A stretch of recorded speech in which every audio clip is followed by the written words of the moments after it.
मधुवनपुर गांव छोटा सा था, लेकिन वहां के लोगों के दिल बहुत बड़े थे। सुबह मुर्गे की बांग के साथ गांव जागता, फिर हल बैलों की गड़गड़ाहट, बच्चों की शरारतें और चौपाल पर बैठकर चाचा लोगों की गप्पें। यही था मधुवनपुर का जीवन। भोला कुम्हार भी उसी गांव का रहने वाला था।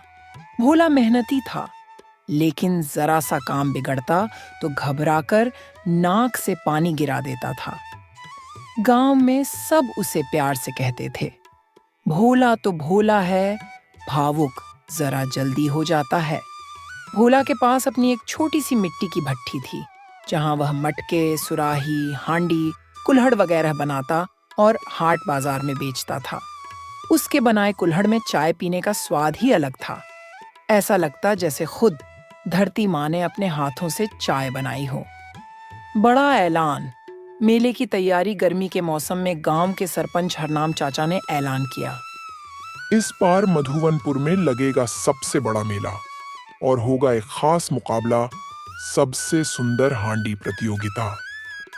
जो भी सबसे सुंदर हांडी बनाएगा उसे मिलेगा 5,000 रुपए का इनाम और गांव का गौरव कहलाने का सम्मान।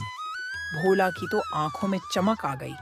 वह सोचने लगा, अगर मैं इनाम जीत गया तो मेरी दुकान दूर दूर तक फेमस हो जाएगी और फिर मैं शहर जाकर बड़ी भट्ठी भी खोलूंगा। बस, भोला ने कसम खा ली, अब तो मैं ऐसी हांडी बनाऊंगा कि देखता ही रह जाए। भोला ने दिन रात मेहनत करना शुरू कर दिया। सुबह सूरज के उगते ही वह चाक पर मिट्टी गूंथता, दोपहर में मटके और हांडियां आकार देती, रात को चांद की हल्की रोशनी में उन पर महीन डिजाइन बनाता। उसने इस बार कुछ नया करने की ठानी। कुछ हांडियों पर बेल बूटों की नक्काशी की, कुछ पर रंगीन गेरुए और पीले रंग से चित्र बनाए, कुछ को चाकू से सुंदर आकृतियों में काटा। उसकी हांडियां सचमुच अनोखी लगने लगीं।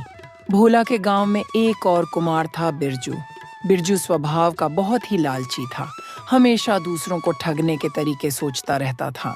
सबसे सुंदर हांडी प्रतियोगिता में बिरजू ने भी भाग लिया था। प्रतियोगिता को अब सिर्फ 2 दिन बचे थे और बिरजू ने अभी तक कोई भी अच्छा मटका नहीं बनाया था। बिरजू प्रतियोगिता के लिए उपाय सोच रहा था। इसी समय गांव के सरपंच उधर से गुजर रहे थे। सरपंच जी बिरजू के पास जाकर बोलता है, तुम्हारी हांडी प्रतियोगिता की तैयारी कैसी चल रही है बिरजू? बिरजू थोड़ी देर सोचता है, उसके बाद सरपंची से बोलता है, बहुत अच्छी चल रही है। सरपंची देखिएगा, इस बार प्रतियोगिता में ही जीतूंगा। ऐसे ही बिरजू और सरपंची कुछ देर बातें करते हैं।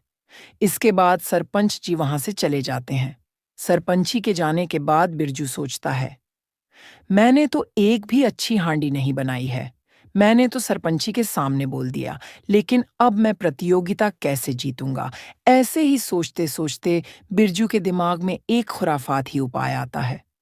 बिरजू रात होने की प्रतीक्षा करने लगता है। रात होते ही बिरजू भोला की भट्टी में जाता है और भोला के सबसे सुंदर मटकों को उठाकर अपने घर ले आता है। अगली सुबह भोला अपने मटकियों को देखने के लिए भट्टी में आता है। भोला भट्टी में देखता है कि उसके बनाए गए सबसे सुंदर मटके गायब हैं। ये देखकर तो भोला के होश उड़ जाते हैं। भोला काफी देर तक अपने भट्टी में इधर-उधर मटके को खोजता है, लेकिन उसे कहीं भी मटका दिखाई नहीं देता है। भट्टी में मटकी को न पाकर भोला बहुत ही उदास हो गया। भोला को लगने लगा कि अब तो पक्का प्रतियोगिता में हार जाऊंगा। भोला उदास मन से अपने घर की तरफ आने लगता है। रात हो चुकी थी। भोला अपने बिस्तर पर परेशान बैठा हुआ था।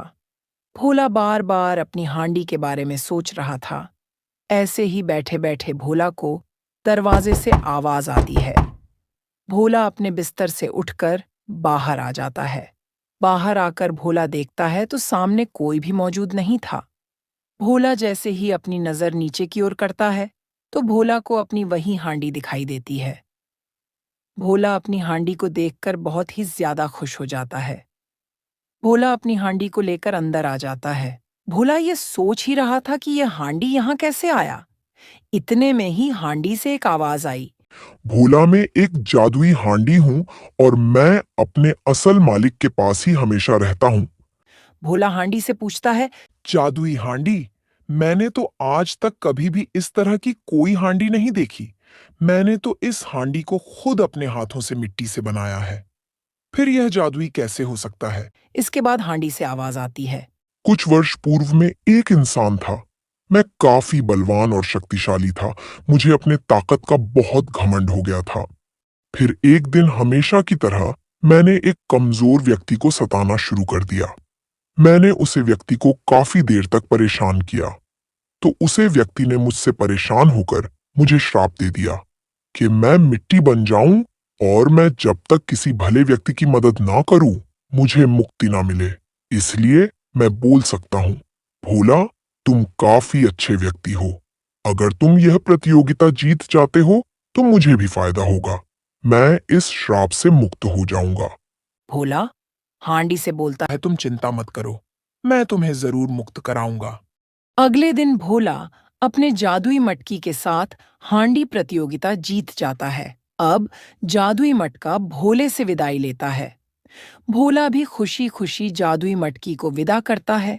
जादुई मटका अचानक से गायब हो जाता है।